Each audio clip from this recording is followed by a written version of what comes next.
The June sun beats down on the world outside the window, but stuck inside the room that you will soon die in, it's stone cold. As chills run down your spine, you're guided toward the elusive chair across from you. The last chair you'll ever sit on. You'd seen pictures of it in the newspapers before now, but never for 1 second imagined this was how your own story would end. You've not yet sat down, yet already you can feel the clamps around your wrists and the hard surface beneath you as you feel one last jolt go through your body. You're still breathing, for now, but at the same time, you know your time is nearly up. Where did it all go wrong? As if you were already on your deathbed, the moments that led up to this point in your life run through your mind. It's 1939, your wedding day, the day you became Mrs. Ethel Rosenberg. It went just the way you'd always hoped. The birds were singing, the sun was shining, your mother was crying. Well, maybe that's an exaggeration, but it was a nice day that you've always remembered fondly.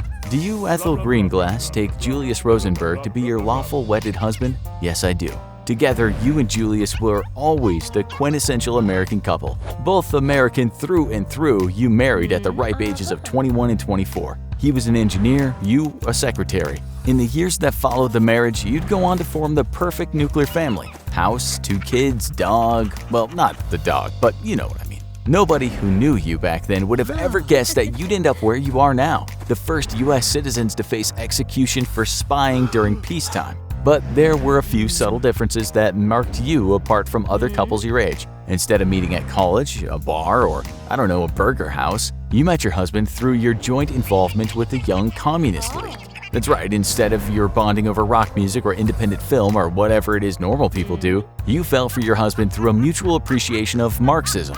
Together, you dreamed that one day the working classes would free themselves from their chains and seize the means of production. You hoped to steer the leader of the free world away from the exploitative capitalism and toward a fairer life for all. Who would have known how far those early dreams would take you?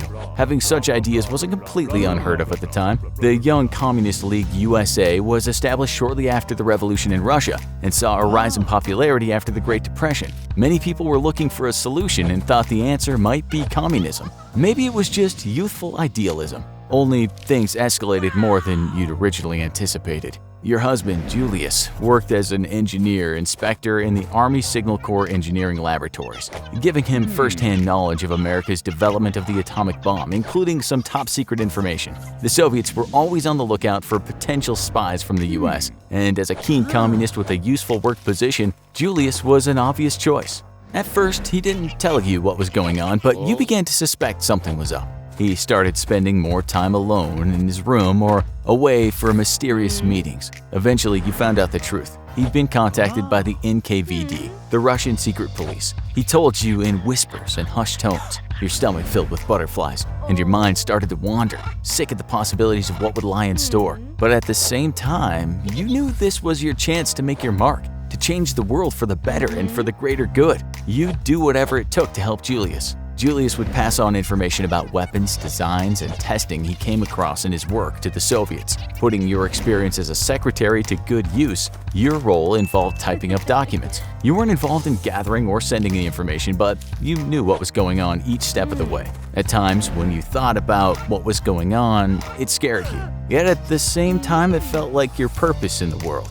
And how would anyone ever catch you anyway? At first, Julius's role was simple, passing on the information to the Soviets. But when they saw him as a reliable recruit with great potential, his responsibilities began to increase. Soon enough, Julius had the job of recruiting new spies and leading them. This new role carried a great deal of risk, and at times, both of you would toss and turn at night thinking about it, but you knew you couldn't think of your little life above the whole of humanity. One of the newest recruits became your brother, David. Putting someone so close to you in danger was uncomfortable, but surely he would be happy to help. David had always been sympathetic to the cause of communism. Plus, he was a machine operator working on the Manhattan Project, where he worked directly with the development of the atomic bomb. In this role, he had access to a wealth of valuable information, and that couldn't be ignored. The biggest battle of your lifetime may just be underway. Between East and West, capitalism and communism, you were now in a position to influence the course of history and ensure the world veered in the right direction. For that, you'd always be prepared to make the ultimate sacrifice, only you didn't expect it to happen so quickly. In 1950, you got the news that your husband was arrested. You felt sick. The accusation? He'd led a spy ring and passed information about the USA's atomic bomb onto the Soviet Union. You had so many questions. Who had given him in? Would they hand you in too? What if they were torturing your husband right now? If he gave them your name, who would look after the children? For a few weeks, your life went on as normally as it could. You weren't arrested, and you even dared to think you'd gotten away with the charges somehow. Although that scarcely made the situation better, you allowed yourself some hope. Maybe the evidence was too small for him to be convicted and you could both flee to the Soviet Union. 2 months later, you went to the court in an attempt to further Julius's appeal. You'd barely made it out of the taxi when you were circled by police and arrested at the spot. Sure enough, it was for the same reason as your husband: espionage. Who would give you into the authorities like this? You'd been as discreet as possible, and the only people who knew what you were up to were others who had been involved in it with you. Perhaps there was a double agent amongst Julius's spy recruits. You'd always been suspicious of that new guy with the weird facial hair. Yet the truth was even more shocking than any of your suspicions. You hadn't been betrayed by a prying neighbor or a bad apple amongst the recruits, but by your own flesh and blood. It turned out that your little brother David had been the one to turn you in. You couldn't believe it. Although recruiting new members had made you nervous at first, he'd been the last person you'd expected to execute the ultimate betrayal. He'd seemed so passionate about the cause. Why the sudden change of heart? You thought you were all in this together. And you still were, in a way. David had testified against himself as well as the both of you, and now faced prison too. Why would he abandon his wife and family by turning himself into the authorities? It was all so strange. The first days alone in your cell were cold and lonely. You were now separated from your husband and your children. You had to keep going for them. Keeping your mental health and morale strong was going to be key to winning the battle. You weren't sure what the future held, but you'd get through it. You had to. The days passed by slowly, but eventually the day of your court case came. It felt like walking into your funeral instead. It was surreal entering the building with all eyes on you, as if you were a cold-hearted criminal. All you'd done was fight for a cause you believed in. You hadn't harmed anyone or robbed a bank. You turned to Julius hoping for a sense of support or relief, but the empty look in his eyes just made you feel more desperate. You could almost sense the hatred filling the room, the detest everyone in there felt for you, the traitors of the nation.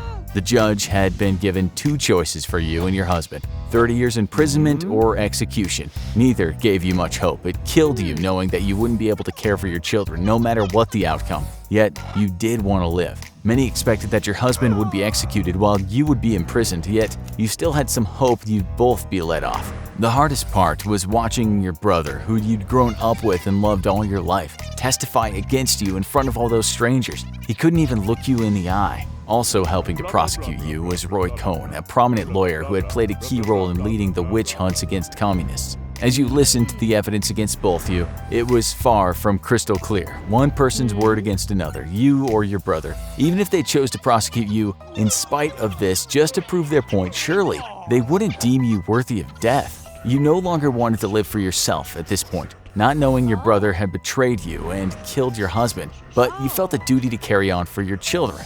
The moments leading up to the verdict were tense. Everyone in the room was silent. Your heart was in your throat, and it was beating so fast that you thought the person next to you might hear it. Julius Rosenberg, execution. Ethel Rosenberg, execution. No, you turned numb. An event like this was unprecedented. Executions were uncommon for anyone but murderers. Never before had an American citizen faced such a hard sentence for spying. The shock that hit your chest was unbearable, as if you'd just been winded. Officials roughly carried you away in handcuffs to be sent to prison. Of course, once you came to your senses, you decided you weren't just going to give in without a fight. You'd fight tooth and nail to free your husband and yourself. The evidence against you was so small, surely there had to be some kind of case in that. Besides, you didn't kill anyone, you didn't even harm anyone. An arrest, sure, but being executed for spying? It was ridiculous. Immediately afterward, you and your husband were taken up to Sing Sing, a maximum security prison in New York, where prisoners were frequently executed by the electric chair. Despite this strangely jolly name, the prison was brutal and joyless. Most of your free time was spent fighting against your sentence. After the media attention from your trial, people all over the world started to argue your case. There were those who feared and hated communists and despised you for betraying the country to the enemy. But there were also plenty of people arguing you'd been sacrificed in a kind of show trial to prove a point and tastelessly play to public opinion. You tried to ask for a pardon directly from the president at the time, Dwight D. Eisenhower, but he stated that you and your husband were potentially responsible for the death of millions of people by potentially provoking an atomic war. As the days passed by with no good news, you became increasingly hopeless. Eventually, you ran out of time, and that's how we reached this fateful day on the 19th of June 1953, with the electric chair in Sing Sing prison laid out in front of you. In a matter of minutes, you'd be breathing in your last breaths. It was so brutal, so unnatural. The first time a burst of electricity hit your body, it was like torture. You closed your eyes and were gritting your teeth, waiting for the moment you'd leave this world. Instead, you found you were still alive, so they did it again. After the second time, you could see the smoke above you floating, and again and again. Finally, after the fifth attempt, you closed your eyes and surrendered. At least, that's how the official story goes. More recent evidence has suggested that maybe Ethel Rosenberg was innocent after all. Although her husband was almost certainly a spy, the only evidence against her was that given by David Greenglass, and that's where things get murky. Long after the whole thing happened, Greenglass admitted that he'd been told to implicate his sister to protect his wife, resulting in him changing his story at the last minute. To make things even juicier, some have speculated that Greenglass's wife was the one typing Julius Rosenberg's notes, or that Greenglass was lying to save his own life. So, who knows? Were the Rosenbergs just pawns in a game played out in the communist witch hunt during the Cold War America? Or does their background speak for itself regardless of the evidence?